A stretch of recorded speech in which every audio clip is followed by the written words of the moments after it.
আল্লাহ রাব্বুল আলামিন বলেন, মানুষেরা কি মনে করেছে, মানুষেরা কি ধারণা করে আমার ঈমান আছে কথা বললেই তাদেরকে ছেড়ে দেওয়া হবে? কে বলতেছেন? আল্লাহ সুবহানাহু ওয়া তাআলা বলতেছেন, আহাসিবান নাস ইয়াতরাকুম, মানুষরা কি ধারণা করে মনে করে নিয়েছে আমান্না, ঈমান আনলেই তাদেরকে ছেড়ে দেওয়া হবে।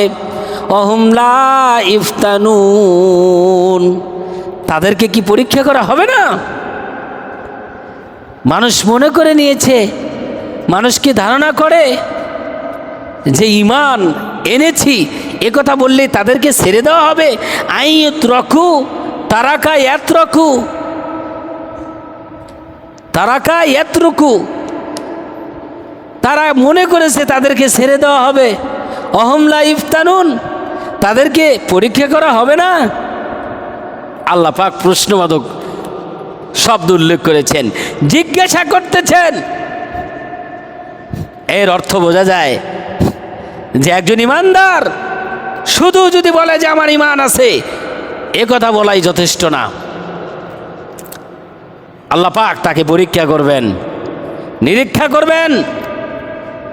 সোনা যেরকম কুষ্টি পাথর দিয়ে যাচাই বাছাই করা হয়, একজন ঈমানওয়ালা যে দাবি করবে আমার ঈমান আছে, তাকেও এরকম একেবারে যাচাই বাছাই করে আল্লাহ রব্বুল আলামিন খাঁটি সোনায় পরিণত করে তাদেরকে আল্লাহ পাক জান্নাতে নিয়ে যাওয়ার ব্যবস্থা করবেন। আপনি মনে করেছেন আপনার জীবনে কোনো পরীক্ষা নাই ইসলামের জন্য, আপনার জীবনে কোনো পরীক্ষা নাই কোরআনের জন্য, আপনার জীবনে কোনো পরীক্ষা নাই রাসূলের হাদিসের জন্য, আপনার জীবনে কোনো পরীক্ষা নাই দুইটা ভালো কাজ করার জন্য, তাহলে কি আপনি ঈমানদার? বুঝতে হবে আপনার ঈমান তাহলে নড়বড় অবস্থায় আছে। আল্লাহ পাক এরপরে বলতেছেন যে ঈমানদারদেরকে পরীক্ষা করা হবে কিনা। وَلَنَبْلُوَنَّكُمْ بِشَيْءٍ مِّنَ الْخَوْفِ وَالْجُوعِ وَنَقْصٍ مِّنَ الْأَمْوَالِ وَالْأَنفُسِ وَالثَّمَرَاتِ وَبَشِّرِ الصَّابِرِينَ। আল্লাহু আকবার। আল্লাহ রাব্বুল আলামিন বলতেছেন, ওয়ালানাবলুওয়ান্নাকুম বিশাইইম মিনাল খাউফ, আমি অবশ্যই পরীক্ষা করব তোমাদেরকে।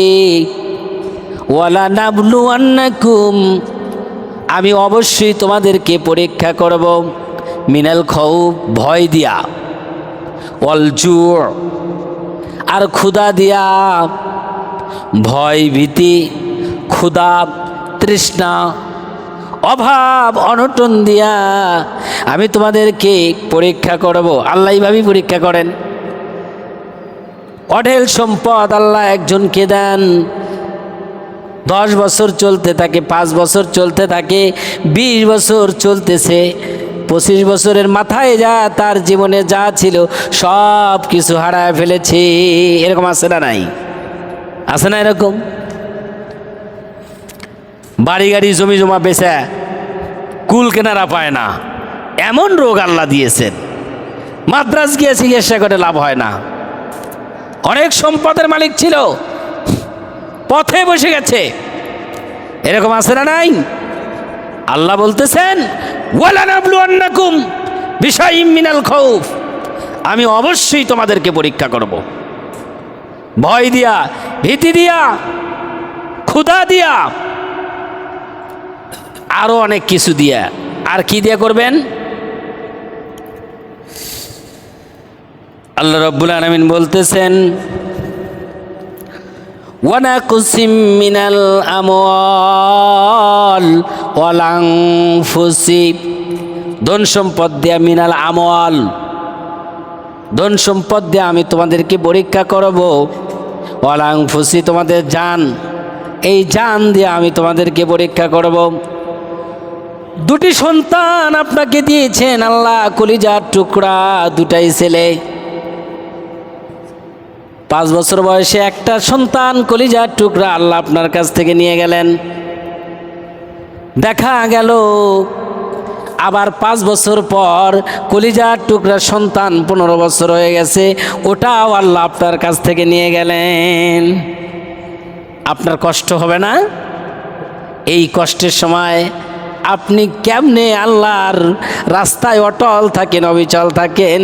আল্লাহ পাক এটা দেখার জন্যেই আপনার কলিজার টুকরা একে একে 2টা সন্তান আপনার কাছ থেকে ছিনিয়ে নিয়েছেন।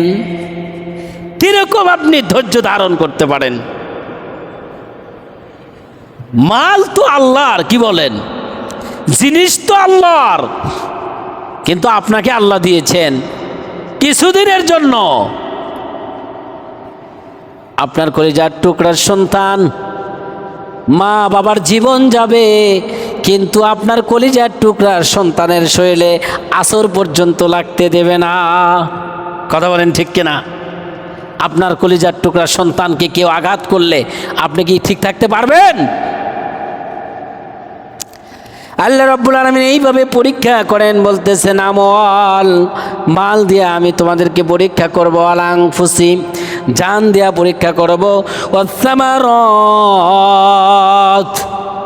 সামারাত শব্দের অর্থ যত সামগ্রী আছে গোটা পৃথিবীতে আল্লাহ রাব্বুল আলামিন যত সরঞ্জামাদি রয়েছে, আল্লাহর যা ইচ্ছা তাই দিয়া তার বান্দাবান্দিকে পরীক্ষা করবেন। রেহাই নাই, পরীক্ষা থেকে আপনি ত্রাণ পাবেন না।